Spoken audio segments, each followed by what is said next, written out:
The Bohr model of the atom can be used to explain the visible emission spectrum of hydrogen. In a hydrogen atom, in the ground state, the electron resides in the lowest energy level where n is equal to 1. When energy is added to a hydrogen atom, as happens when we burn hydrogen gas, the electron is promoted to a higher energy level known as an excited state. When the electron returns or falls to a lower energy state, the energy it loses is emitted as electromagnetic radiation.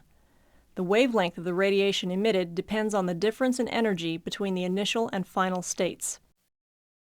For example, when an electron falls from an initial state of n equals 6 to a final state of n equals 2, the difference in energy corresponds to a wavelength in the violet region of the visible spectrum. When an electron falls from n equals 5 to n equals 2, the difference in energy corresponds to a wavelength in the blue region.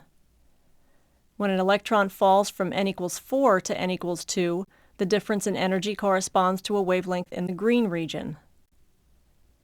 And when an electron falls from n equals 3 to n equals 2, the difference in energy corresponds to a wavelength in the red region.